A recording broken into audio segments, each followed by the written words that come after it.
थोड़ा हमें पहले ना फ़ैफ़िन के बारे में बताएँ, what is FAFEN? What do you guys do? अच्छा, फ़ाफ़न जो है free and fair elections network एक सिविल सोसाइटी ऑर्गेनाइज़ेशंस का एक कोलिशन था, एक नेटवर्क था, जो 2006 में एस्टेब्लिश हुआ। उससे पहले हमारे यहाँ ऑब्ज़र्वेशन होती थी, सिटिज़न ऑब्ज़र्वेशन भी, डोमेस्टिक ऑब्ज़र्वेशन ख़ासी कम थी। एचआरसीपी या औरत फाउंडेशन कुछ करते थे, लेकिन वो बड़ी लिमिटेड स्केल पे होती थी। ज़्यादातर जो है जिनकी ऑब्ज़र्वेशन को कुछ ज़्यादा हाइलाइट किया जाता था, वो इंटरनेशनल ऑब्ज़र्वर्स ही हुआ करते थे। लेकिन 2006 में ये कुछ सिविल सोसाइटी ऑर्गनाइज़ेशंस इकट्ठी हुई, इन्होंने सोचा कि हम कुछ डोमेस्टिक इलेक्शन ऑब्ज़र्वेशन ग्रुप बनाते हैं, ताकि थोड़ा एक सिस्टमैटिकली और थोड़ा बड़े स्केल के ऊपर इलेक्शन ऑब्ज़र्वेशन की जा सके। और नतीजतन फ़ाफ़न वजूद में आया। फिर फ़ाफ़न जो है वो भी ट्रांज़िशन करता रहा, ग्रो करता रहा, इवॉल्व करता रहा। नाउ सिंस 2019-2020 जो है, फ़ाफ़न जो है वो अब नेटवर्क ऑफ ऑर्गनाइज़ेशन से नेटवर्क ऑफ नेटवर्क्स बन चुका है। We have 20 regional networks across Pakistan. उसमें हमारी फिर सब डिस्ट्रिक्ट लेवल के ऊपर मेंबर ऑर्गनाइज़ेशंस हैं। एंड मोर देन 400 जो स्मॉल सिविल सोसाइटी ऑर्गेनाइजेशंस हैं, तहसील या ज़िले की सतह पे काम करने वाली, they are part of FAFEN in one way और अनदर। कुछ जो है वो हमारे रीजनल नेटवर्क्स का हिस्सा हैं। फिर ये 20 रीजनल नेटवर्क्स हैं, इनमें से हर नेटवर्क को एक बड़ी जो ऑर्गेनाइजेशन है, जो उस रीजन की सतह पे काम करने वाली ऑर्गेनाइजेशन है, वो मैनेज करती है। तो ये other than election observation, we also work on parliamentary observation, and hold on, political hold on, hold parties on. के साथ पहले हम थोड़ा dialogue। इलेक्शन के बारे में थोड़ा-थोड़ा देख लें। जब व्हेन यू से कि हम इलेक्शंस को ऑब्ज़र्व करते हैं, कैसे करते हैं? How do you do this? अच्छा, इसमें इलेक्शन की जो ऑब्जर्वेशन है जनरली उसे कई हिस्सों में बाँटा जाता है। और उसमें कुछ एक एक पार्ट है जिसे कहते हैं लॉन्ग टर्म ऑब्जर्वेशन, जो होती है अमूमन इलेक्शन डे से पहले या इलेक्शन डे के बाद की ऑब्जर्वेशन। उसमें वो बड़ी स्पेशलाइज़्ड और एक्सपर्ट ऑब्ज़र्वेशन होती है, जिसके लिए आपको इस सारे पार्ट को ऑब्ज़र्व करने के लिए ऑब्ज़र्वर का जो लीगल फ्रेमवर्क है, उसका इल्म होना उससे बड़ा ज़रूरी होता है। फॉर इंस्टेंस डिलिमिटेशन के प्रोसेस की ऑब्ज़र्वेशन हो गई, वोटर रजिस्ट्रेशन का जो सारा प्रोसेस है, उसके ऊपर कमेंट्री के लिए आपको कुछ फैक्ट्स एंड फिगर्स चाहिए होते हैं, कुछ प्रोसेस की डिटेल्स चाहिए होती हैं, उसकी ऑब्ज़र्वेशन हो गई। अ, फिर इलेक्शन से पहले के जो सारे प्रोसेसेस हैं, स्क्रूटनी है कैंडिडेट्स की, फिर कैंडिडेट्स की फाइनलाइज़ेशन है, कैंपेन का प्रोसेस है, इलेक्शन के बाद फिर जो डिस्प्यूट्स होते हैं, electoral let's disputes just pick one. For an example हमने बात की क्या नाम है रजिस्ट्रेशन की, वोटर की रजिस्ट्रेशन की। वोटर की रजिस्ट्रेशन को आप किस तरह ऑब्ज़र्व करते हैं? आप इदारों के पास जाते हैं, उनसे कहते हैं कि हमें फैक्ट्स और फिगर्स दें, how do you do this? हाँ, इसमें एक पार्ट इसका ये फैक्ट्स एंड फिगर्स होते हैं, स्टैटिस्टिक्स होती हैं जो इलेक्शन कमीशन को लीगली पब्लिश करना होती हैं। उ उन फैक्ट्स एंड फिगर्स को देख के एनालिसिस करते हैं उसका। फिर इसका एक पार्ट होता है कि जो लीगल तरीक़ाकार लिखा हुआ है रजिस्ट्रेशन का या इलेक्टोरल रोल्स प्रिपेयर करने का। रजिस्ट्रेशन तो ऑटोमैटिकली चलती रहती है अराउंड द जो इलेक्शन साइकिल है। लेकिन जो इलेक्टोरल रोल्स हैं, वो इलेक्टोरल रोल्स जो हैं, वो पीरियडिकली प्रिपेयर होते हैं। हर इलेक्टोरल रोल प्रिपेयर होने के बाद उसको पब्लिश किया जाता है फॉर पब्लिक इन्फॉर्मेशन, उसको डिस्प्ले किया जाता है, वो डिस्प्ले सेंटर्स बनते हैं। उन डिस्प्ले सेंटर्स की ऑब्जर्वेशन एक पार्ट होता है कि वो डिस्प्ले सेंटर एक्सेसिबल हैं, वहाँ पे लोग आ रहे हैं, नहीं आ रहे। इस तरह की एक पार्ट उसका ऑब्जर्वेशन का ये होता है। फिर इलेक्टोरल रोल्स से रिलेटेड ही एक चीज़ होती है जिसे रोल्स का ऑडिट कहते हैं, जो हम 2007 से जो है वो कर रहे हैं। वो रोल्स का ऑडिट ये करते हैं, उसमें 2 तरीके इस्तेमाल किए जाते हैं। एक वोटर टू लिस्ट ऑडिट कहलाता है और एक लिस्ट टू वोटर ऑडिट कहलाता है। उसमें ये करते हैं कि ज़रा एक लिस्ट ले लेते हैं, इलेक्टोरल रोल ले लेते हैं एक इलाके का, उस इलाके में जाते हैं और एक साइंटिफिक तरीक़ेकार के तहत एक इंटरवल लगा के कुछ लोगों के पास जाते हैं जो वोटर रोल पे ऑलरेडी रजिस्टर्ड है, उनसे जाके पूछते हैं। जाके देखते हैं कि आया वो वाक़ई उस जगह पे रह रहे हैं जिस जगह पे वो रजिस्टर्ड हैं। तो इसको कहते हैं कि ये वोटर टू लिस्ट ऑडिट हो गया। या हमने जाके देखा कि क्या वोटर वहाँ पे मौजूद है जैसे लिस्ट के ऊपर रजिस्टर्ड है। फिर इसी तरीके से कुछ जगहों पे और ये जाते हैं रैंडम और वहाँ सिलेक्शंस पे हैं। जाके रैंडम सिलेक्शन है, उसमें ऑब्वियसली सैंपल पहले बनाया जाता है। देखा जाता है कि बलूचिस्तान में हमें किन-किन कितनी जगहों पे जाना चाहिए, सिंध में कितनी जगहों पे जाना चाहिए, पंजाब में कितनी जगहों पे, खैबर पख्तूनख्वा में कितनी जगहों पे और फिर वहाँ पे जाके कुछ जगहों पे ये लिस्ट टू वोटर किया जाता है, फिर वो उसी तरह से रैंडमाइज़ करते हुए उसे वोटर टू लिस्ट भी किया जाता है कि जिसमें पहले वोटर तलाश किए जाते हैं, फिर उन वोटरों से जाके पूछा जाता है कि क्या आप रजिस्टर्ड हैं या नहीं। तो इससे कंप्लीटनेस भी चेक हो जाती है इलेक्टोरल रोल्स की और करेक्टनेस भी चेक हो जाती है, कि आया तमाम एलिजिबल ऐज के जो वोटर्स हैं वो रजिस्टर्ड हैं या नहीं और आया जो रजिस्टर्ड हैं वो राइट एड्रेस पे रजिस्टर्ड हैं, जहाँ पे वो रहते हैं वहीं पे रजिस्टर्ड हैं या वो रहते कहीं और हैं, रजिस्टर्ड किसी और जगह पे हैं। तो ये दोनों एस्पेक्ट कवर हो जाते हैं। तो वोटर रजिस्ट्रेशन में ये 3-4 चीज़ें आ जाती हैं, जिसमें डिस्प्ले सेंटर्स भी आ गए, रोल्स का ऑडिट भी आ गया और फिर नंबर्स का एनालिसिस भी आ गया। फॉर इंस्टेंस ये बड़ा इंटरेस्टिंग एनालिसिस है इस दफ़ा का कि ये पहली दफ़ा है पाकिस्तान में कि किसी 2 जनरल इलेक्शंस के दरमियान जो एडिशनल वोटर्स जो ऐड हुए हैं, उनमें ख़वातीन की तादाद ज़्यादा है। 2018 में we had an electoral roll of around 106 million. अभी हमारे पास है 128 मिलियन का। तो ये जो 22 मिलियन ऐड हुए हैं, इन 22 मिलियन वोटर्स में ख़वातीन की तादाद ज़्यादा है मर्दों की निस्बत। कितनी? तो that is something encouraging. Exact number मैं भूल रहा हूँ, ग़ालिबन 12 मिलियन जो हैं वो ख़वातीन हैं और रिमेनिंग 10 मिलियन के आस-पास जो हैं वो मर्द हैं। लेकिन ये इंटरेस्टिंग। एग्ज़ैक्ट नंबर्स जो हैं वो that are part of our report जो हमने इलेक्शन से चंद दिन पहले जो है वो एक एनालिसिस इश्यू किया था। लेकिन ये कुछ इस तरह का इसमें रेशियो है कि वो स्लाइटली अबव है ख़वातीन की रजिस्ट्रेशन की तादाद और ये पहली दफ़ा हुआ है। इसकी भी वजह है इंटरेस्टिंग वो ये है कि 2017 में जब हम इलेक्शंस लॉ बना रहे थे, तब सिविल सोसाइटी ने ये एडवोकेट करके ये एक चीज़ जो है वो लॉ के अंदर शामिल कराई थी कि इलेक्शन कमीशन जो है वो कुछ ख़ुसूसी रजिस्ट्रेशन कैम्पेन्स चलाएगा for women, for PWDs, for minorities for transgenders और ख़ासकर ख़वातीन के लिए उसमें ये शर्त रखी गई थी कि ऐसी जगहें, ऐसी कॉन्स्टिट्यूएंसीज़ जहाँ पे ख़वातीन की तादाद मर्दों की तादाद की निस्बत 10% से कम हो तो वहाँ पे ख़ुसूसी रजिस्ट्रेशन कैम्पेन्स चलाई जाएँगी। तो पिछले सिंस 2017 जब से ये लॉ आया है, तब से इलेक्शन कमीशन ने सिविल सोसाइटी के साथ मिलके, जो इंटरनेशनल डेवलपमेंट पार्टनर्स हैं, उनके साथ मिलके और नादरा के साथ मिलके ये रजिस्ट्रेशन कैम्पेन्स जो है वो एग्रेसिवली ऐसी तमाम जगहों पे जहाँ पे ये जो जेंडर गैप था इलेक्टोरल रोल्स के दरमियान उसको 10% से ज़्यादा था, वहाँ पे ये कैम्पेन्स चलाई हैं। कैन यू उसके नेम अ नतीजे फ्यू में हमें सिटीज़? उसके कुछ ख़ास के जैसे कराची में बहुत सी जगह हैं। अमूमन ये समझा जाता है कि जी जो रूरल शहर। इलाके होंगे वहाँ पे ख़वातीन की तादाद कम होगी। लेकिन बहुत से अर्बन सेंटर्स भी ऐसे होते हैं जहाँ पे वुमेन रजिस्ट्रेशन ख़ासी कम होती है मर्दों की निस्बत। क्योंकि मर्दों को तो शनाख्ती कार्ड चाहिए होता है, वो शनाख्ती कार्ड बनवाने जाते हैं, वो बनवा लेते हैं और क्योंकि उन्हें जॉब भी चाहिए, वो ज़्यादा उनकी पढ़ाई की तरफ भी तवज्जो दी जाती है। ख़वातीन अभी भी बहुत सी ऐसी जगह हैं जहाँ पे ख़वातीन के शनाख्ती कार्ड बहुत हज करने जाना होगा तभी बनवाएँगे। इवन शादी के लिए जो है वो बहुत सी जगहों पे ज़रूरत नहीं नहीं है। समझी जाती तो ये you are saying Karachi is या वन ऑफ शनाख्ती देम? कार्ड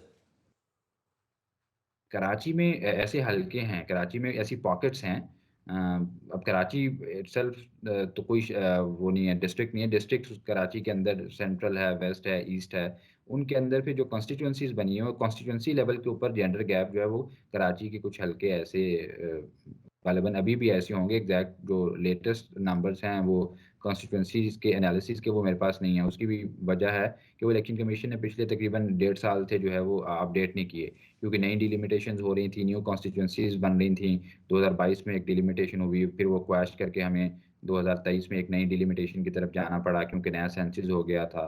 तो उसके नतीजे में जो है अभी कुछ जो लेटेस्ट स्टैटिस्टिक्स हैं कॉन्स्टिट्यूएंसी वाइज़ वो अवेलेबल फौरी तौर पे नहीं है जिसकी वजह से ये फौरी तौर पे नहीं बताया जा सकता कि कौन-सी ऐसी जगह हैं जहाँ पे जेंडर गैप 10% से ज़्यादा है। लेकिन ये एनालिसिस किया जा सकता है बेस्ड ऑन द ये जो इलेक्टोरल रोल्स हैं। अभी इलेक्टोरल रोल्स नहीं पोलिंग स्कीम्स जो हैं, अभी इलेक्शन कराए हैं हमने हर हलके में, तो जो पोलिंग स्कीम है उसमें हम बताते हैं कि ये इतने पोलिंग स्टेशन बनाएँगे उनमें से इतने पोलिंग स्टेशन मर्दों के लिए, इतने ख़वातीन के लिए हैं। जो मर्दों वाला फलाँ पोलिंग स्टेशन है उस पे इतने मर्द वोट डालेंगे और ये वाला इतनी ख़वातीन के लिए बना रहे हैं। तो वो पोलिंग स्कीम के एनालिसिस से ये नंबर हमारे पास अ, अपडेट हो सकता है। हम एक क्विकली इसको चेक कर सकते हैं कि कहाँ पे मर्दों की तादाद ज़्यादा है, ख़वातीन की तादाद कम है या और कितनी किस हद तक कम है, कितनी तादाद है। ये चीज़ें, ये स्टैटिस्टिक्स जो हैं वो चेक की जा सकती हैं। हम थोड़ा-सा उसकी तरफ आते हैं। A lot of people would be still thinking कि ये फॉर्म 45 वाला क्या मामला है यार? ये क्या फॉर्म है और इसको किस चीज़ के साथ कंपेयर किया जाता है? ये क्या कह रहे हैं? क्या हो रहा है? अच्छा, इसमें अली जो समझने की ज़रूरत है हमें वो ये है कि ये जो सारा इलेक्शन का प्रोसेस है जो वो बड़ा वेल डॉक्यूमेंटेड होता है। हर चीज़ का एक पेपर ट्रेल एस्टेब्लिश किया जाता है और ग़ालिबन यही वजह है कि जिसकी वजह से इलेक्शन के मामले में जो टेक्नोलॉजी है उसको बहुत ज़्यादा फ़ेवर नहीं किया जाता।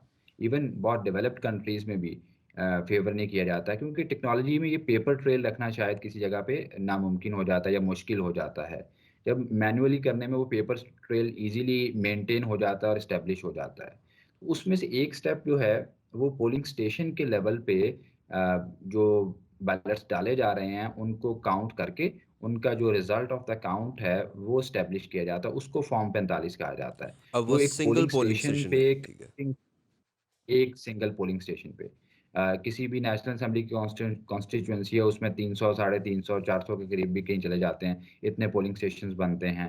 जो प्रोविंशियल असेंबली की कॉन्स्टिट्यूएंसी है उसमें 200 के आस-पास कुछ पोलिंग स्टेशंस होते हैं। तो उनमें से किसी एक पोलिंग स्टेशन का जो रिज़ल्ट होता है वो उसके लिए एक फॉर्म एस्टेब्लिश किया हुआ है इलेक्शन कमीशन ने अपने रूल्स में।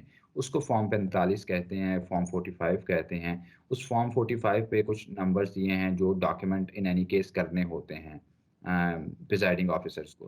प्रिजाइडिंग ऑफिसर इंचार्ज होता है पोलिंग स्टेशन का, वही काउंटिंग कराता है अपने अमले के ज़रिए से और वो बैलेट पेपर की काउंटिंग के बाद ये फॉर्म 45 जो है वो वहाँ पे बनाया जाता है। तो ये फॉर्म 45 उस पोलिंग स्टेशन का रिज़ल्ट है और ये सबसे बेसिक डॉक्यूमेंट है और क्योंकि ये सारा जो रिज़ल्ट्स का प्रोसेस है उसमें ट्रांसपेरेंसी जो है वो बड़ी एक की चीज़ होती है ना। तो इसमें हर स्टेप के ऊपर जो है वो लॉ में बड़े क्लियरली मेंशन है कि ये फलाँ वाला फॉर्म जो है इसमें इसके बनाते वक़्त भी जो है वो कैंडिडेट या उसके एजेंट्स मौजूद हो सकते हैं। फॉर्म 47 पे भी हो सकते हैं, 48 से पहले कंसोलिडेशन प्रोसीडिंग्स होंगी उसमें भी हो सकते हैं। फिर 48 बन जाएगा उसकी कॉपी भी कैंडिडेट को भी दी जाएगी। तो ये सारी चीज़ें जो हैं वो इनकी मल्टीपल कॉपीज़ बनाई जाती हैं और वो कॉपीज़ जो हैं वो हर एक को हर कैंडिडेट को जो है वो प्रोवाइड करनी होती हैं, जो मल्टीपल स्टेक होल्डर्स हैं। एक-एक कॉपी ऑब्जर्वर्स को भी दी जाती है। हमने भी जो ऑब्जर्वेशन की है तो हमारे ऑब्जर्वर्स को भी हमने उनको भी ये इंस्ट्रक्शंस थी कि वो कॉपी रिक्वेस्ट करें। अगर प्रिजाइडिंग ऑफिसर उन्हें दे दें तो वो उसे कलेक्ट कर लें। तो कुछ फॉर्म 45 हमने भी कलेक्ट किए हैं। देखिए हमारा तो चूँकि सैंपल बेस्ड ऑब्जर्वेशन है तो वो जिस-जिस पोलिंग स्टेशन पे हम गए हैं लास्ट पे, तो वहाँ-वहाँ से हमने वो कलेक्ट किए हैं फॉर्म्स। तो इस तरीके से ये फॉर्म लेट मी जस्ट 45 जो है that of the election result. Form 45 जो है। मैं कहा that forms the basis of the constituency result. So, this is तो actually what you're saying there is that Form 45 is the evidence of how many votes were polled at one polling station in one constituency. तो when a contestant says कि मेरे पास form 45 पड़े हुए हैं सारे, इसका क्या मतलब? वो क्या बताना चाह जी। रहा है कि जो मेरा नंबर काउंट है वो सही तरह काउंट नहीं हुआ हुआ? हाँ, ये अगर वो ये कहता है उसका दावा ये है कि मेरे पास फॉर्म 45 है, उन फॉर्म 45 के मुताबिक मेरे इतने वोट होने चाहिए। तो जो फाइनल रिज़ल्ट आ रहा है प्रोवी उसके बाद कॉन्स्टिट्यूएंसी का जो कंसोलिडेटेड एक स्टेटमेंट ऑफ रिज़ल्ट आ रही है, जो कि रिटर्निंग ऑफिसर्स बना रहे हैं। ये फॉर्म 45 बनाया है प्रिजाइडिंग ऑफिसर ने। अब इसके बाद के सारे स्टेप्स करेंगे रिटर्निंग ऑफिसर्स। सही। तो वो रिटर्निंग ऑफिसर अगर वो कंटेस्ट ये कर रहा है कैंडिडेट कि जनाब फॉर्म 45 मेरे पास सारे हैं, उनको ऐड अप करके ही अगले वाले फॉर्म बनेंगे ना। तो वो यही कहना चाह रहा है कि वो जो रिटर्निंग ऑफिसर के बनाए हुए जो फॉर्म हैं, वो फॉर्म प्रोबेबली टैली नहीं कर रहे उन फॉर्म 45 के साथ। So how good of a case is this? For example, if I'm a contestant और मेरी कॉन्स्टिट्यूंसी में 350 पोलिंग स्टेशन है, उनके सबके फॉर्म 45 मेरे पास हैं, मेरा रिजल्ट सही तरह अनाउंस नहीं हुआ हुआ। If I take this to any tribunal, any court, is this an open and shut case और इसके ऊपर बहस हो सकती है कि वो इतना पावरफुल डॉक्यूमेंट होता है कि it shouldn't take any time? अच्छा, इसमें जो फॉर्म 45 है, ये तो है एक बड़ा लीगल और क्या कहते हैं पावरफुल ज ज जो आपने वर्ड यूज़ किया है एक डॉक्यूमेंट। इसके दरमियान में इसके और फाइनल रिज़ल्ट के दरमियान में एक चीज़ आती है प्रोविज़नल रिज़ल्ट की, जिसे फॉर्म 47 कहते हैं, जिसके ऊपर कंट्रोवर्सी चल रही है आपकी। तो वो जो फॉर्म 47 है वो फॉर्म 47 जो है वो चूँकि प्रोविज़नल है अ, वो उसमें गुंजाइश रखी गई है ऑलरेडी कि उसमें उसमें और फाइनल रिज़ल्ट में चेंजेज़ हो सकती हैं। तो वो ये फॉर्म 45 और फाइनल रिज़ल्ट के दरमियान की एक चीज़ है फॉर्म 47। तो वो 47 जो है वो सब्जेक्ट टू चेंज होता है। उसमें एक से ज़ायद रीज़न्स हैं जिसकी बुनियाद पे 47 में आने वाले वोट्स जो हैं वो नेक्स्ट फॉर्म में 48 में जाते हुए चेंज हो सकते हैं। 47 सिर्फ़ एक कंसोलिडेशन होती है ऑफ ऑल फॉर्म 45। तो मैच तो करना चाहिए और एज़ एन एविडेंस जो है ये एडमिसिबल भी ऑब्वियसली होगा किसी भी जो लीगल फोरम है जिसके ऊपर इसको कंटेस्ट किया जाएगा। फॉर्म 45 वहाँ पे ऑब्वियसली एडमिट होंगे क्योंकि ये अ, रूल्स के तहत इलेक्शन कमीशन के ये एक बनाया गया फॉर्म है। तो बाकी इसमें अगेन वो जो हम शुरू में बात कर रहे हैं ना कि ये सारा कुछ जो है वो बड़ा वेल डॉक्यूमेंटेड है। लेकिन हमारा बदकिस्मती से ये जो हमारा इलेक्टोरल डिस्प्यूट रेज़ोल्यूशन का जो मैकेनिज़्म है, वो बहुत ज़्यादा जुडिशियलाइज़ है। मतलब रादर हमारी जो सारी इलेक्टोरल एक्सरसाइज़ है, वो सारी की सारी ही उसमें जुडिशियल प्रोसेस पे बड़ा फ़ोकस किया जाता है जबकि है वो अ, एक ख़ासी हद तक एक एडमिनिस्ट्रेटिव एक्सरसाइज़ है, कि जिसमें आपको कुछ सादा-सादा से काम करने हैं। जैसे एक पटवारी है, पटवारी ने फ़र्द जारी करनी है। अब वो उसने उसके पास जो है वो सारी लैंड रिकॉर्ड्स हैं। वो उन लैंड रिकॉर्ड्स उसके मुताबिक जिसकी लैंड है, वो उसको उसकी फ़र्द जारी कर देता है। लेकिन हमारे यहाँ ये जो इलेक्टोरल प्रोसेस है, इसके अंदर गवाहियाँ और हियरिंग्स और जो जुडिशियल प्रोसेस है, टेस्टिमनी रिकॉर्ड करने का, शहादतें, वो वाला सारा प्रोसेस बहुत ज़्यादा आ जाता है, जिसके नतीजे में हम देखते हैं कि माज़ी में जो इलेक्शन होते रहे हैं, उसके बाद ये जो इलेक्शन ट्रिब्यूनल बनते हैं, वहाँ पे इलेक्शन कंप्लेंट्स फाइल की जाती हैं, वो बजाय क्विकली रिज़ॉल्व होने के, वो लिंगर ऑन करती रहती हैं। और वो सालों चलती रहती हैं। इवन कि असेंबली की टर्म खत्म हो जाती है, लेकिन उसकी इलेक्शन पिटीशन जो असेंबली शुरू होते वक़्त दायर की गई होती है, वो इलेक्शन पिटीशन स्टिल जो है वो चल रही होती है। तो अ, अब कॉमन सेंस और जो प्रोसेस की जो अपनी इंट्रिकेसीज़ हैं, वो तो कोई लीगल एक्सपर्ट जो हैं वो हमें इस पे ज़्यादा बेहतर जो है वो अ, बता सकेंगे कि प्रोसेस को इतना कॉम्प्लिकेट क्यों किया गया है। इसको निस्बतन थोड़ा ज़्यादा सहल होना चाहिए था, थोड़ा ज़्यादा आसान होना चाहिए था फॉर द कैंडिडेट्स और एंड फॉर द ऑब्जेक्टर्स और जो भी कंप्लेनेंट्स हों। उसको जो प्राइमा फेसाई एविडेंस होता है, वो ये सारे पेपर्स ही हैं ना। अगर 2 पेपर जो हैं वो आपस में कॉन्ट्राडिक्ट कर रहे हैं, तो उनमें से किसी एक पेपर की लीगैलिटी एस्टेब्लिश कर ली जाए, जिसकी लीगैलिटी एस्टेब्लिश हो जाए उसके मुताबिक जो है वो आप उसका फैसला आ जाना चाहिए। उसके बाद जिसे एतराज़ है वो हायर कोर्ट्स में चला जाए। इससे कुछ मामलात तो जो हैं वो थोड़ा-सा तो ये जो हमारा जो डिस्प्यूट रेज़ोल्यूशन का प्रोसेस है वो किसी हद तक वो थोड़ा ज़्यादा तेज़ हो जाएगा, ज़्यादा एफ़िशिएंट हो जाएगा। जो कि अनफॉर्चुनेटली माज़ी में नहीं रहा। इस दफ़ा लॉ में तरमीम करने की कोशिश तो की है हमने ये जो जाने वाली असेंबली थी आउटगोइंग असेंबली, उसने एक अटेम्प्ट ये की थी कि ये जो चेंजेज़ हैं उसमें कुछ प्रोविज़न्स चेंज की थी कि ये जो इलेक्शन कंप्लेंट्स होंगी, इन इलेक्शन कंप्लेंट्स को विदिन 180 डेज़ गालिबन जो है इन एनी केस वो हल करना है, इनका फ़ैसला आना चाहिए। तो ऑल्दो इससे पहले भी लॉ के अंदर एक टाइमलाइन तो दी हुई थी, लेकिन वो टाइमलाइन बहरहाल बहुत से केसेज़ के अंदर फॉलो नहीं होती थी। तो इस दफ़ा it is yet to be seen अभी इलेक्शन ट्रिब्यूनल्स बन चुके हैं, अभी उनके अंदर कंप्लेंट्स आना शुरू होंगी, वो अपनी हियरिंग शुरू करेंगे। तो उसके बाद फिर देखते हैं कि किस-किस हद तक जो है वो लीगल टाइमलाइन जो है वो इस दफ़ा फॉलो की जाती है। हुँ, हुँ। अच्छा यार सलाउद्दीन, हमें थोड़ा-सा इंटरनेशनली हमें ओवरव्यू दो, हमारे इलेक्शंस में इतने डिस्प्यूट क्यों होते हैं? और इंटरनेशनली क्या पिक्चर है? How do they like curb disputes internationally, होते भी हैं, नहीं होते? इंडिया में क्या हाल है? 1 बिलियन की आबादी है, how do they manage their elections without as much as dispute that we have? ये क्यों होता है ये?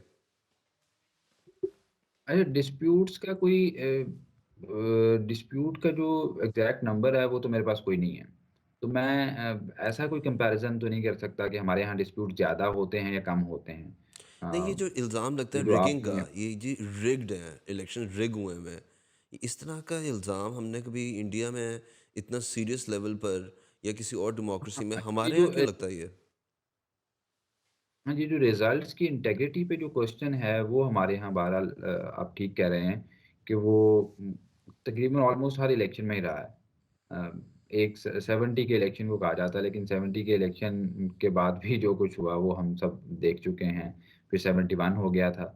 तो उसके अलावा बाकी तमाम इलेक्शंस में ये डिस्प्यूट तो रहा है और कभी भी हमारे यहाँ जो हारने वाले हैं उनके लिए हमेशा इलेक्शन जो है वो रिग्ड रिग्ड। रहे हैं और जीतने वाले हैं उनके उनके लिए जो है वो फेयर रहे हैं। तो इसमें इसके कई पहलू हैं। फॉर इंस्टेंस एक जो बड़ी अहम चीज़ है, वो हमारे यहाँ जो अ, एक अच्छी खासी बड़ी डेमोक्रेसी हैं। मेरे ख़्याल है 5th या 7th largest number of voters वाली डेमोक्रेसी हैं हम, पाकिस्तान इस वक़्त। तो इतनी बड़े इलेक्शंस जो हैं वो simultaneously one day single day elections जो हैं वो कराना, वो ख़ासा चैलेंजिंग टास्क है।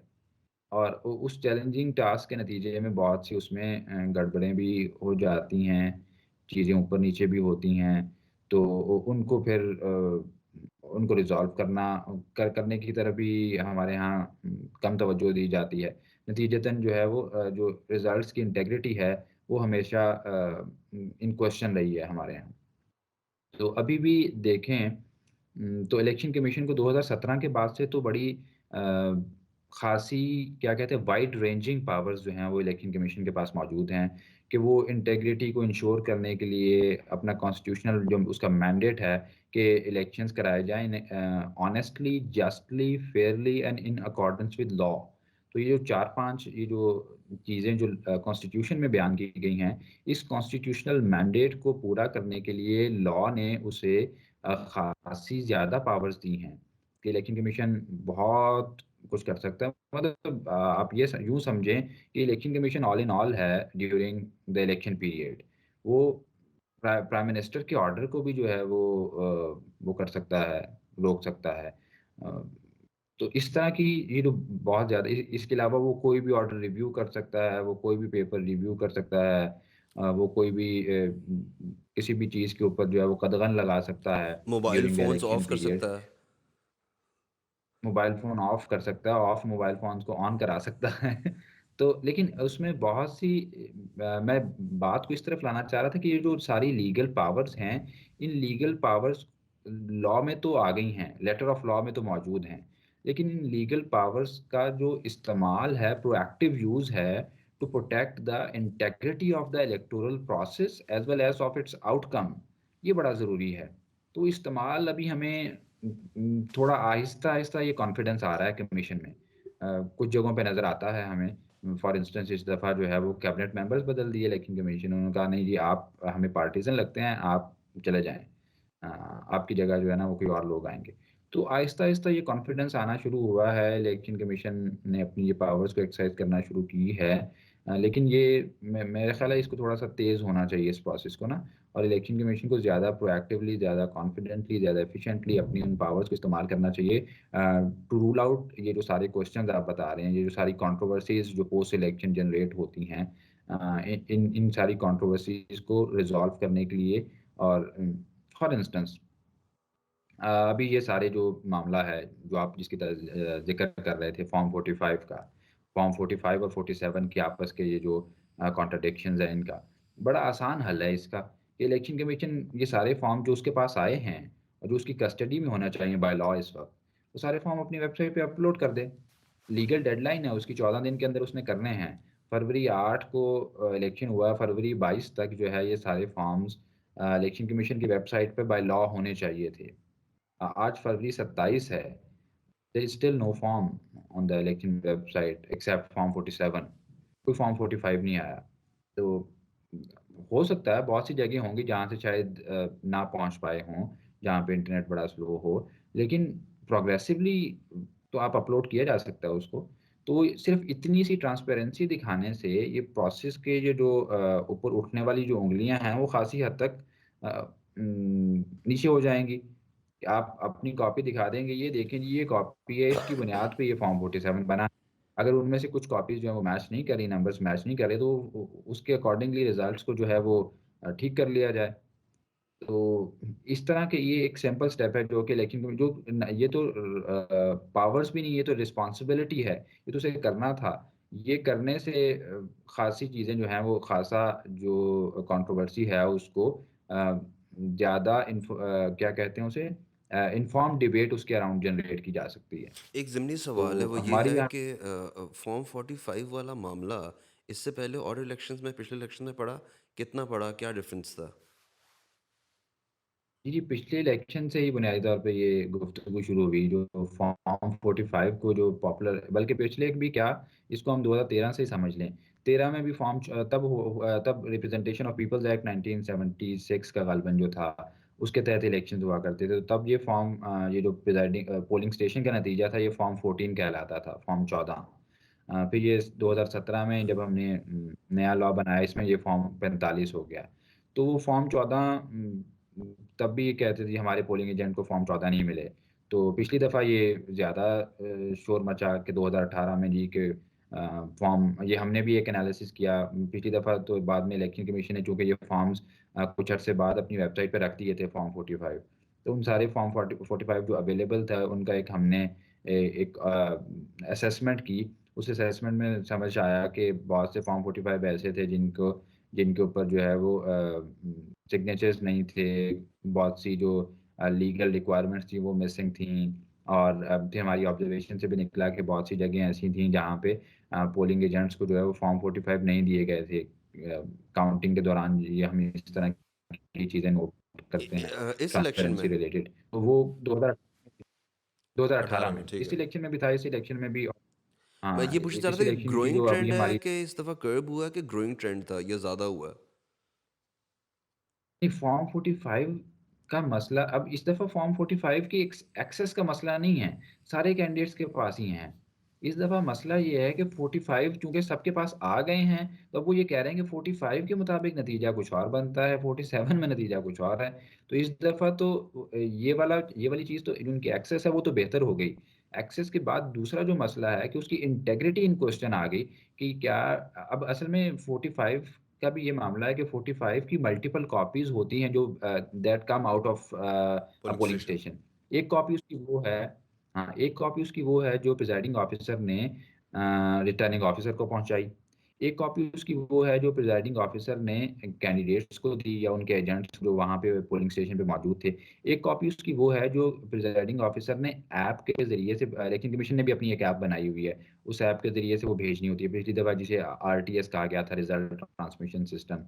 इस दफ़ा उसे election EMS election management system का एक पार्ट है, आरसीएस नाम से एक ऐप बनाई हुई है। उस ऐप के ज़रिए से प्रिजाइडिंग ऑफ़िसर ने उसकी तस्वीर लेके फौरी भेजनी होती है। एक कॉपी वो है जो उस ऐप के ज़रिए से जा रही है। फिर एक कॉपी वो है जो प्रिजाइडिंग ऑफ़िसर ने अपने रिकॉर्ड के लिए रख ली है। फिर एक कॉपी वो है जो प्रिजाइडिंग ऑफ़िसर ने डिस्ट्रिक्ट इलेक्शन कमिश्नर को भेजी है, जो इलेक्शन कमीशन का अपना स्टाफ हर डिस्ट्रिक्ट के अंदर मौजूद होता है। उस डिस्ट्रिक्ट इलेक्शन कमिश्नर को एक कॉपी भेजी गई है। और इसी तरीके से टोटल ये 8 कॉपीज़ बनती हैं। इन 8 कॉपीज़ में से अगर कोई कॉपी आपस में एक-दूसरे से फ़र्क होती है, तो उसकी लीगैलिटी कैसे डिटरमिन की जाएगी, ये एक अगेन एक लीगल ग्रे है, जिसके ऊपर लॉ जो है वो कोई बहुत क्लियर नहीं है। कि अब फॉर इंस्टेंस जो कॉपी डीईसी के पास है और जो कॉपी जो आरओ के पास है, रिटर्निंग ऑफिसर के पास, वो आपस में कॉन्ट्राडिक्ट कर रही हैं। तो उस सूरत में कौन-सी कॉपी ठीक समझी जाएगी? फिर इसी तरीके से एक कॉपी जो है वो एक कैंडिडेट के पास है, एक कॉपी जो है वो रिटर्निंग ऑफिसर या डीईसी के पास है, वो उनके साथ मैच नहीं कर रही, तो कौन-सी कॉपी ठीक समझी जाएगी? ये एक अहम सवाल है जिसके ऊपर जो है वो बात होनी चाहिए हुँ, और गालिबन ये जो हमारा future generation of electoral reforms जो होगी, जो भी अभी ऑब्वियसली नई पार्लियामेंट आएगी, तो बहुत से इश्यूज़ जो हैं वो खुल के सामने आए हैं इस इलेक्शन में, तो उनके ऊपर बात करेगी और कुछ रिफॉर्म्स की कुछ एफर्ट्स जो होंगी नई पार्लियामेंट में भी, उसमें गालिबन इसके ऊपर कुछ बात भी होगी और इसका कुछ हल निकालने की भी कोशिश की जाएगी। अच्छा, coming back to our previous question कि जी हमारे यहाँ इलेक्शन के अंदर हुँ। यूजुअली रिगिंग का कंप्लेंट्स बहुत ज़्यादा आती हैं।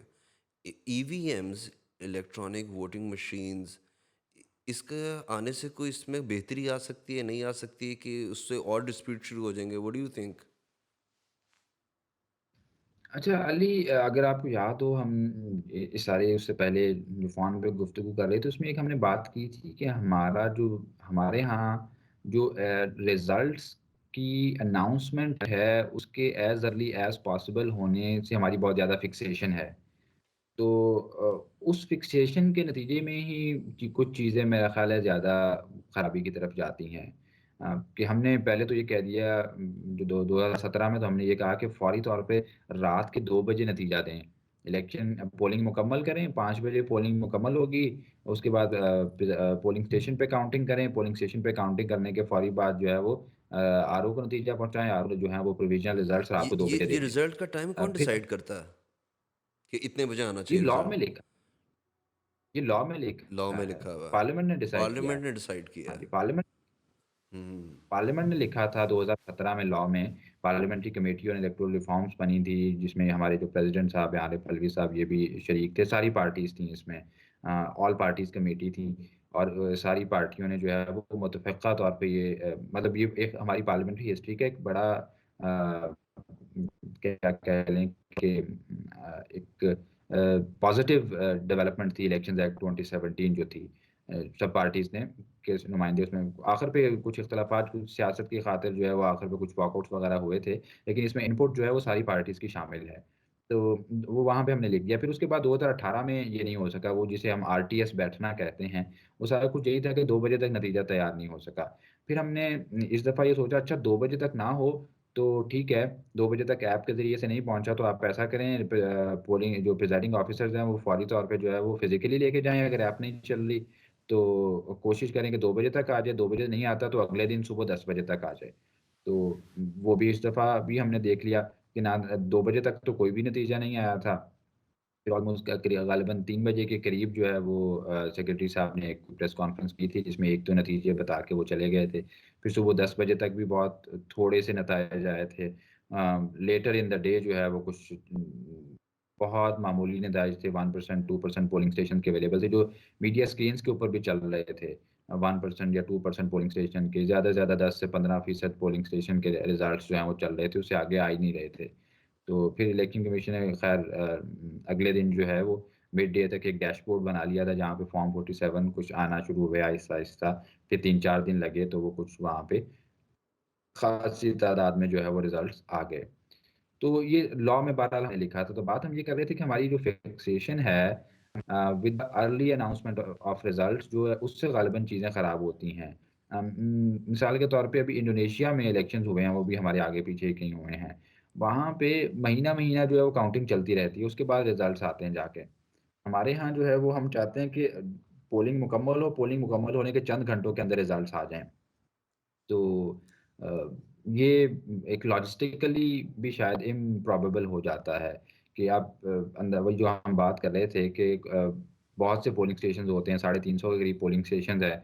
तो 350 हमारे यहाँ पे बड़ी-बड़ी कॉन्स्टिट्यूएंसीज़ भी हैं, बलूचिस्तान में चले जाएँ या इवन ये जो हिली एरियाज़ है कोहिस्तान में चित्राल में, आस-पास की जहाँ कॉन्स्टिट्यूएंसीज़ जहाँ पे एक पोलिंग स्टेशन दूसरे पोलिंग स्टेशन का फासला ही कई-कई घंटों का है।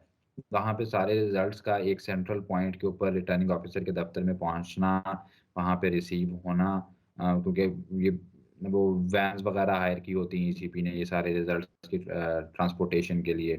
तो वो 300 आप अंदाज़ा लगाएँ अगर आपका इत्तेफ़ाक हुआ हो किसी रिटर्निंग ऑफ़िसर के दफ़्तर जाने का इलेक्शन की शाम को, तो आपने शायद ये मंज़र देखे होंगे कि 2-2 सौ 3-3 सौ जो है वो टोयोटाज़ जो हैं वो लाइन में लगे हुए हैं। आहिस्ता क्योंकि सिक्योरिटी का भी इंतज़ाम करना है वहाँ पे एक टाइम पे जो है वो एक एक या 2 से ज़्यादा गाड़ियाँ अंदर नहीं जाने देनी। वहाँ पे बैठे हैं 15-20 मिनट लग जाएँगे एक पोलिंग स्टेशन का सारा मटीरियल रिसीव करते हुए, वो बाहर निकलेगा तो फिर अगला जाएगा। तो सर्दी का मौसम है और सारे प्रिज़ाइडिंग ऑफ़िसर जो है वो रात गए तक जो है इस सारे प्रोसेस से गुज़र रहे हैं। तो वो लॉजिस्टिकली भी ख़ासा ये क्या कहते हैं कि नाइटमेयर बन जाता है, जो कि हमने देखा है, बना भी है। तो ज इसमें जो ईवीएम जो टेक्नोलॉजी का इस्तेमाल है वो भी हम इसीलिए फ़ेवर कर रहे हैं कि कुछ हमारे यहाँ समझा जाता है कि वो शायद बड़ा क्विक फिक्स सॉल्यूशन है कि उसके ज़रिए से बड़े क्विकली फौरी रिज़ल्ट्स आ जाएँगे। तो वो फौरी रिज़ल्ट्स वाला जो मामला है उस शायद हमें उससे बाहर आना होगा कि फौरी-फौरी कोई भी चीज़ करने की कोशिश करेंगे, उसका नतीजा शायद बहुत अच्छा नहीं निकलेगा। थोड़ा-सा तसल्ली के साथ और धीरज के साथ जो है वो अगर हम करेंगे, तो बेहतर नतीजा आ मेरे पाएगा। ख्याल में फ़ौरी से बाकी जो ज़्यादा यहाँ पे ना टेक्नोलॉजी जब ईवीएम की बात करते हैं तो वो एक्यूरेसी की बात चाह रहे होते हैं ज़्यादा। टाइमलीनेस से ज़्यादा एक्यूरेसी, पीपल वांट एक्यूरेसी। वो आप सही कह रहे हैं कि फिक्सेशन है हमारी, but the fixation is when it's decided. या तो आप ना डिसाइड करें 2 बजे, व्हेन व्हेन जब एक चीज़ डिसाइड कर ली है और उसके मुताबिक वो यानी ले ओवर नहीं हुआ, तो लोगों को मौका मिलता है या सवाल करने का, बात करने का। तो या तो आप यानी ये भी हमारे पार्लियामेंट के पास, इसलिए मैं पूछ रहा था कि हम उसकी डेडलाइन आगे कर सकते हैं। आई थिंक ज़्यादा प्रॉब्लम है एक्यूरेसी के बारे में। और ममालिक में जिस तरह ये लॉजिस्टिकल प्रॉब्लम्स हैं, और ममालिक में वो किस तरह, how do they handle this? हाँ, वही एक तो मैं बता आप अभी जो हम इंडोनेशिया की बात कर रहे थे कि वहाँ पे it takes several weeks to announce result. इसी तरीके से जो इंडिया है, इंडिया में तो स्टैगर्ड पोल्स होते हैं। कुछ रियासतों में पहले हो गया, फिर कुछ में बाद में हो गए और उसके बाद जो है वो फिर रिजल्ट्स जो हैं वो इकट्ठे आते हैं बाद में, खासे दिनों के बाद आते हैं। कुछ कुछ जगह हैं जैसे यूएस हो गया, यूएस के प्रेसिडेंशियल इलेक्शन जो है उसमें भी ख़ैर उन्होंने अब जो वो अर्ली वोटिंग और वो सारे मामलात रख लिए हैं, तो वो ख़ासा इन्फ्लक्स किसी हद तक जो है वो लेस chaotic हो जाता है अनलाइक पाकिस्तान के जहाँ पे बिल्कुल सिंगल डे इलेक्शन है ना, ना कोई अर्ली वोटिंग हो सकती है, ना कोई एब्सेंटी वोटिंग हो सकती है। इसमें आप ही ने वोट डालना है, पोलिंग स्टेशन पे जाके डालना है, वहीं पे सारा नतीजा बनना है। तो बाकी दूसरा जो टेक्नोलॉजी है जो इलेक्टोरल टेक्नोलॉजी है टेक्नोलॉजी का अपना आप इस चीज़ को बेहतर समझते हैं कि उसका अपना एक इकोसिस्टम होता है। मिसाल के तौर पे अब कोई अफ्रीकन कंट्री है, मैं नाम भूल रहा हूँ उसका, वहाँ पे वो मशीन्स ले आए, ये ईवीएम जिनको हम कहते हैं या वोट डालने वाली मशीन्स। वो सब कुछ इम्पोर्ट कर लें, सब पता चला, लेकिन इलेक्शन वाले दिन ये समझ आई कि वो जो उनके स्विचेज़ थे वो जहाँ से उन्होंने मशीन्स बनवाई हैं, उन्होंने और तरह के स्विचेज़ वो 2 पिन वाले की जगह 3 पिन वाला मामला आ गया। तो वो बहुत सी जगहों पे मशीन जो हैं वो प्रॉपर्ली प्लग ही नहीं हो सकी, वो यूज़ ही नहीं हो सकी, वो इलेक्शन वाले दिन ये समझ आई उनको जाके। क्योंकि वो इकोसिस्टम ही नहीं था ना कि ये सारी चीज़ों को प्रॉपर्ली आप इंटीग्रेट। डॉक्यूमेंट करें, उसका प्लान बनाएँ, उसमें जो है वो ग्रेजुअली जो है वो आप चीज़ों को रोल आउट करें। तो वो बड़ा हैphazardly किया और उसका नतीजा वो एक बड़े डिज़ास्टर की सूरत में निकला। ग़ालिबन घाना था या कौन-सा मैं नाम भूल रहा हूँ उसका। लेकिन कोई मुल्क था जहाँ पे इस तरह का एक वाक़या हो चुका है। हुँ, तो हुँ। वो पूरा एक टेक्नोलॉजी के लिए एक इकोसिस्टम बनाना पड़ता है और फिर उसके साथ-साथ ख़ासकर ये जो हमारा जो प्रोसेस है इलेक्शन का बड़ा जो अभी शुरू में हम बात कर रहे थे कि वेल डॉक्यूमेंटेड है और बड़ा उसकी निटी-ग्रिटी जो है वो लॉ में बयान कर दी गई हैं। तो अब ईवीएम में वो बहुत से प्रोसेसेस जो कि लॉ में लिखे हैं कि ख़ास तरीके से होने हैं, वो अगर फ़र्क तरीके से हो रहे हैं तो उसके लिए लॉ भी बदलना पड़ेगा ना साथ में।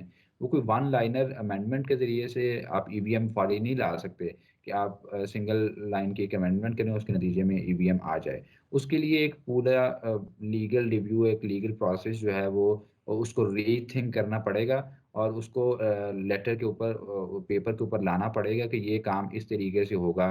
फॉर इंस्टेंस वोट डालना है। वोट डालने के लिए जो वोटर का नाम है वो ऊँची आवाज़ में पुकारा जाएगा और उसके बाद जो उसके नाम के ऊपर जो है वो उसको स्ट्राइक ऑफ किया जाएगा इलेक्टोरल रोल के ऊपर। स्ट्राइक ऑफ करने के बाद जो है वो वोटर जो है उसके ऊपर इंडेलिबल इंक उसके थंब पे लगा के फिर उसके असिस्टेंट प्रिजाइडिंग के पास भेजना है। असिस्टेंट प्रिजाइडिंग उसके लिए काउंटर फॉइल फिल करेगा। उसके बाद जो है वो सीक्रेसी स्क्रीन के पीछे जाके उसे वोट डालेगा। अब ये सारे प्रोसेसेज़ ऑब्वियसली जब आप इन सारे प्रोसेस को ऑटोमेट करेंगे, एक मशीन के ऊपर ले आएँगे, इन प्रोसेसेज़ को आपको कहीं न कहीं जो है वो चेंज करना होगा ना, तो उसको लिखना पड़ेगा। तो वो सारा प्रोसेस तफ़सील से लिखा जाना ज़रूरी है और फिर उसके साथ ये जो इकोसिस्टम वाली बात है, ये बड़ी ज़रूरी है कि हमारे यहाँ तो अभी ये सिम्बल्स वाली सारा आपने फ़ियास्को सारा मामला जो है वो सुना होगा। उसमें जो बड़ी डिबेट थी कि हमारे यहाँ वोटर्स जो हैं वो ग़ालिबन एक बड़ी तादाद एक सिग्निफिकेंट तादाद वोटर्स की ऐसी भी है, जो सिर्फ़ तस्वीरें देख के जो है वो आइडेंटिफ़ाई करते हैं उनके अपने कैंडिडेट को, अपनी चॉइस को। वो शायद पढ़ भी नहीं पाते। तो ऐसे वोटर्स के लिए क्या इंतज़ाम किया जाएगा? और फिर क्या सिर्फ़ वोटिंग जो है वो इलेक्ट्रॉनिक होगी या वोटर की जो वेरिफ़िकेशन है, उसकी आइडेंटिफ़िकेशन का प्रोसेस है? क्योंकि every voter that goes to a polling station and present himself और हरसेल्फ फॉर वोटिंग, उसको पहले आइडेंटिफ़ाई किया जाता है एक लीगल प्रोसेस के ज़रिए से आया कि ये वाक़ई ही एंटाइटल्ड है to vote at this polling station और नॉट। तो वो जो वोटर की आइडेंटिफ़िकेशन का प्रोसेस है उसको भी करना है या नहीं है? हमारे यहाँ आपके भी दफ़ातर के अंदर अगर बायोमेट्रिक मशीन्स लगी हों वेरिफ़िकेशन वाली, तो उसमें बहुत से ऐसे कॉलीग्स होते हैं जिनके फिंगरप्रिंट्स ही नहीं आ रहे होते। तो वो उनको मशीन रिकॉग्नाइज़ नहीं कर रही होती, उनको काट दिया जाता है। तो ये इस तरह की सारी चीज़ों को जब तक हम कंसीडर नहीं करेंगे, वेल थॉट आउट प्लान नहीं होगा, ग्रेजुअल नहीं होगा और उसका एक पूरा जो है वो उसका पैराफर्नालिया जो है वो एस्टेब्लिश नहीं किया जाएगा, लीगल भी एज़ वेल एज़ एडमिनिस्ट्रेटिव भी और साथ में जो जिन सारे लोगों ने मैनेज करना है, उनकी कैपेसिटी बिल्डिंग भी उसमें इन्वॉल्व होगी ना। ये सब कुछ इकट्ठे नहीं होगा जब तक तब तक जो है ये फ़ायदा नहीं है। Otherwise it is a race disaster. हुँ, हाँ, तो ये इससे ज़्यादा बड़े डिज़ास्टर ही होंगे। हुँ, और वो जो परसीव्ड या उसकी जो मुतवक्के नताइज हैं, वो नहीं आ पाएँगे। हुँ। Obviously I don't want to like drag you in politics, but Rawalpindi के कमिश्नर साहब ने कुछ प्रेस कॉन्फ्रेंस की, उसकी वजह से काफ़ी सारी चीज़ें जो हैं वो आउट ऑफ प्लेस हो गई। Just a quick question, how much power does a commissioner have during an election day? Does he have the power to like interfere in any sort of way in the election results, integrity, or whatever you say? अच्छा जो जो सारी election machinery है, वो हम usually हमारे यहाँ outsource की जाती है। इलेक्शन कमीशन के पास अपना स्टाफ जो है वो ख़ासा चूँकि लिमिटेड होता है, वो हम आउटसोर्स करते हैं। ट्रेडिशनली या हिस्टोरिकली हम जुडिशरी से लेते रहे हैं। इस दफ़ा हमने एक्सपेरिमेंट किया विद द एडमिनिस्ट्रेशन, एग्ज़ेक्टिव से ले लिया हमने। अदलिया की बजाय इंतज़ामिया से अफ़सरान ले लिए कि अच्छा जी आप जो है वो ना हमें इलेक्शन करा दें। उसकी वजह भी ये थी कि पहले अदलिया से ही पूछा जो चीफ़ जस्टिसेस थे हाई कोर्ट के, उनका नहीं जी हमारे जो सबऑर्डिनेट जुडिशरी है वो इतनी अवेलेबल नहीं है इतनी Busy है. तादाद में, तो आप जो है ना हाँ, कोई और बंदोबस्त करें। तो फिर इलेक्शन कमीशन ने जो है वो इंतज़ामिया से ले लिए। अब इंतज़ामिया में कोई भी बंदा, कोई भी फ़र्द जो है, जो सरकारी अफ़सर जो once they are appointed on election duty, तो वो आ जाते हैं under the administrative control of election commission. Disciplinary control of election commission, वो उनकी सारी सुपरिटेंडेंस जो है वो अब इलेक्शन कमीशन के पास है। इलेक्शन कमीशन उन्हें मुअत्तल भी कर सकता है, सस्पेंड भी कर सकता है, विथड्रॉ भी कर सकता है, उनके खिलाफ जो है वो डिसिप्लिनरी प्रोसीडिंग्स भी इनिशिएट कर सकता है, क्रिमिनल प्रोसीडिंग्स भी इनिशिएट कर सकता है। ना सिर्फ उनके खिलाफ बल्कि किसी भी पब्लिक सर्वेंट के खिलाफ जिसके जिसके बारे में उसे शुबा हो कि they are interfering with the election proceedings. वो सारे जो करप्ट प्रैक्टिसेज़ और इल्लीगल प्रैक्टिसेज़ हैं, उनकी डिटेल जो है वो इलेक्शन लॉ में बड़ी तफ़सील के साथ दी गई है। तो ये जो सारे रिटर्निंग ऑफ़िसर्स हैं, डिस्ट्रिक्ट रिटर्निंग ऑफ़िसर्स हैं, ये सारे डायरेक्ट कंट्रोल में हैं इलेक्शन कमीशन के। तो इनको ideally in an ideal scenario इनको किसी और से अहकामात लेने की ज़रूरत नहीं है। लेकिन we do not live in an ideal world, तो ऑब्वियसली अगर कोई ऐसा अफ़सर है, जिसको उन्होंने इन 2 महीनों की ड्यूटी के बाद वापस रिपोर्ट करना है, तो उसका कोई ना कोई असर दे, लेकिन अगेन इलेक्शन कमीशन को अगर कोई इस तरह की कोई भी चीज़ उसके सामने आती है, तो ये उसका इख्तियार है, उसको ये इख्तियार इस्तेमाल करना चाहिए और इस्तेमाल करते हुए नज़र आना चाहिए, ताकि एक ये डिटरेंट जो है, वो ऐसी किसी भी प्रैक्टिस के खिलाफ क्रिएट हो अमंग द इलेक्शन ऑफिशियल्स, जो कि लिए जाते हैं, जो सेकेंडमेंट पे आए होते हैं फ्रॉम अदर डिपार्टमेंट्स। तो लेकिन अनफॉर्चुनेटली हमने देखा था डस्का का इलेक्शन, अगर आपको याद हो तो। एक बाय इलेक्शन हुआ था डस्का में, जिसके बाद धुंध छा गई थी और कुछ बंदे गायब हो प्रिजाइडिंग गए थे. ऑफिसर जो है वो धुंध में गुम, हाँ, धुंध में जो है वो गुम हो गए थे। इलेक्शन कमीशन ने उसके बाद ये किया था कि इलेक्शन कमीशन ने जो गुम जाने वाले प्रिजाइडिंग ऑफिसर्स थे, उनके खिलाफ ये डिसिप्लिनरी प्रोसीडिंग शुरू कर दी। वो साहिबान जो हैं वो कोर्ट्स में चले गए और कोर्ट्स व one of the high high courts जो है उसने डिक्लेयर किया कि जनाब इलेक्शन कमीशन को ये प्रोसीडिंग्स जो हैं वो इनिशिएट करने का, इनको कंटिन्यू करने का इख्तियार नहीं है। अ, और this is despite the fact कि लॉ में बड़ा क्लियरली लिखा हुआ है कि ये इख्तियार है उनके पास। और इसी इख्तियार को बहरहाल अभी जो रीसेंट अमेंडमेंट्स की हमने 2023 के अंदर ये जाने वाली पार्लियामेंट में, जाने वाली नेशनल असेंबली ने, उसमें मज़ीद प्रोनाउंस भी किया गया है। तो इन इन इन स्पेसिफिक लीगल टर्म्स कोई भी ऑफ़िसर जो है, वो डायरेक्ट इन्फ्लुएंस जो है वो एक्सरसाइज़ नहीं कर सकता। लेकिन ये तो अब 2 लोगों का पर्सनल रिलेशन है ना कि आपने किसकी बात माननी है, किसकी नहीं माननी।